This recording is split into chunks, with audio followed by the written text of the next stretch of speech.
Genèse chapitre 31. Jacob entendit les propos des fils de Laban qui disaient « Jacob a pris tout ce qui était à notre père, et c'est avec le bien de notre père qu'il s'est acquis toute cette richesse. » Jacob remarqua aussi le visage de Laban, et voici, il n'était plus envers lui comme auparavant. Alors l'Éternel dit à Jacob « Retourne au pays de tes pères et dans ton lieu de naissance, et je serai avec toi. » Jacob fit appeler Rachel et Léa, qui étaient au champ vers son troupeau. Il leur dit « Je vois au visage de votre père qu'il n'est plus envers moi comme auparavant, mais le Dieu de mon père a été avec moi. Vous savez vous-même que j'ai servi votre père de tout mon pouvoir, et votre père s'est joué de moi, il a changé 10 fois mon salaire. Mais Dieu ne lui a pas permis de me faire du mal. Quand il disait « Les tachetés seront ton salaire », toutes les brebis faisaient des petits tachetés. Et quand il disait « Les rayés seront ton salaire », toutes les brebis faisaient des petits rayés. Dieu a pris à votre père son troupeau et me l'a donné. Au temps où les brebis entraient en chaleur, je levai les yeux et je vis en songe que les boucs qui couvraient les brebis étaient rayés, tachetés, marquetés. Et l'ange de Dieu me dit « Jacob !» Je répondis « Me voici !» Il dit « Lève les yeux et regarde, tous les boucs qui couvrent les brebis sont rayés, tachetés, marquetés, car j'ai vu tout ce que te fait Laban. Je suis le Dieu de Béthel, où tu as oint un monument, où tu m'as fait un vœu. Maintenant, lève-toi, sors de ce pays et retourne au pays de ta naissance. » Rachel et Léa répondirent et lui dirent « Avons-nous encore une part et un héritage dans la maison de notre père ? Ne sommes-nous pas regardés par lui comme des étrangères, puisqu'il nous a vendus et qu'il a mangé notre argent? Toute la richesse que Dieu a ôtée à notre père appartient à nous et à nos enfants. Fais maintenant tout ce que Dieu t'a dit. » Jacob se leva et il fit monter ses enfants et ses femmes sur les chameaux. Il emmena tout son troupeau et tous les biens qu'il possédait, le troupeau qui lui appartenait, qu'il avait acquis à Padan-Aram, et il s'en alla vers Isaac son père au pays de Canaan. Tandis que Laban était allé tondre ses brebis, Rachel déroba les téraphimes de son père, et Jacob trompa Laban l'araméen en ne l'avertissant pas de sa fuite. Il s'enfuit avec tout ce qui lui appartenait. Il se leva, traversa le fleuve et se dirigea vers la montagne de Galaad. Le 3e jour, on annonça à Laban que Jacob s'était enfui. Il prit avec lui ses frères, le poursuivit 7 journées de marche et l'atteignit à la montagne de Galaad.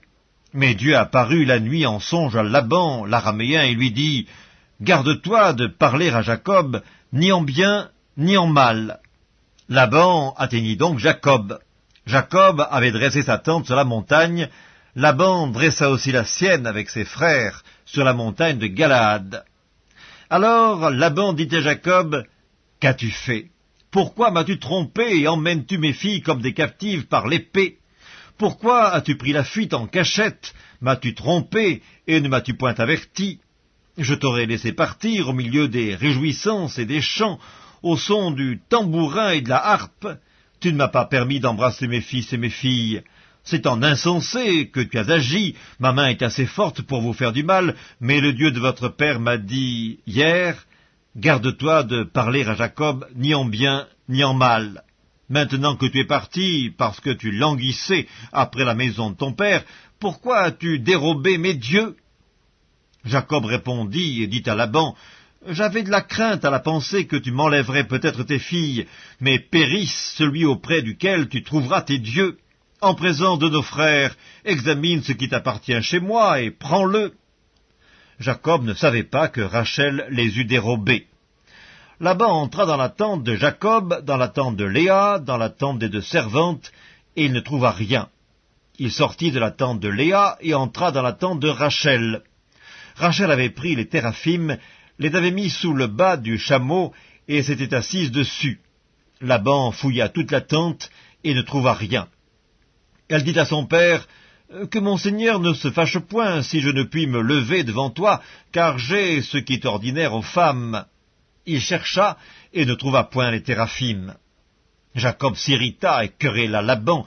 Il reprit la parole et lui dit « Quel est mon crime, quel est mon péché, que tu me poursuives avec tant d'ardeur? Quand tu as fouillé tous mes effets, Qu'as-tu trouvé des effets de ta maison?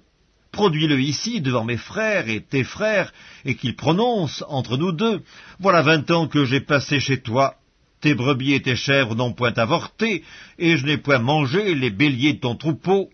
Je ne t'ai point rapporté de bêtes déchirées, j'en ai payé le dommage. Tu me redemandais ce qu'on me volait de jour et ce qu'on me volait de nuit. La chaleur me dévorait pendant le jour, et le froid pendant la nuit, et le sommeil fuyait de mes yeux. Voilà 20 ans que j'ai passé dans ta maison, je t'ai servi 14 ans pour tes 2 filles, et 6 ans pour ton troupeau, et tu as changé 10 fois mon salaire. Si je n'eusse pas eu pour moi le Dieu de mon père, le Dieu d'Abraham, celui que craint Isaac, tu m'aurais maintenant renvoyé à vide. Dieu a vu ma souffrance et le travail de mes mains, et hier il a prononcé son jugement. Laban répondit et dit à Jacob, « Ces filles sont mes filles, ces enfants sont mes enfants, ce troupeau est mon troupeau, et tout ce que tu vois est à moi. Et que puis-je faire aujourd'hui pour mes filles, ou pour leurs enfants qu'elles ont mis au monde? Viens, faisons alliance, moi et toi, et que cela serve de témoignage entre moi et toi. » Jacob prit une pierre, et il la dressa pour monument. Jacob dit à ses frères, « Ramassez des pierres. » Ils prirent des pierres et firent un monceau, et ils mangèrent là, sur le monceau. Laban l'appela Jégar Saüduta, et Jacob l'appela Galed. Laban dit que ce monceau serve aujourd'hui le témoignage entre moi et toi, c'est pourquoi on lui a donné le nom de Galed. On l'appelle aussi Mitzpah, parce que Laban a dit que l'Éternel veille sur toi et sur moi, quand nous nous serons l'un et l'autre perdus de vue. Si tu maltraites mes filles, et si tu prends encore d'autres femmes, ce n'est pas un homme qui sera avec nous, prends-y garde, c'est Dieu qui sera témoin entre moi et toi. Laban dit à Jacob, « Voici ce monceau et voici ce monument que j'ai élevé entre moi et toi. Que ce monceau soit témoin et que ce monument soit témoin, que je n'irai point vers toi au-delà de ce monceau, et que tu ne viendras point vers moi au-delà de ce monceau et de ce monument pour agir méchamment. Que le Dieu d'Abraham et de Nacor, que le Dieu de leur père soit juge entre nous. » Jacob jura par celui que craignait Isaac. Jacob offrit un sacrifice sur la montagne, et il invita ses frères à manger. Ils mangèrent donc, et passèrent la nuit sur la montagne.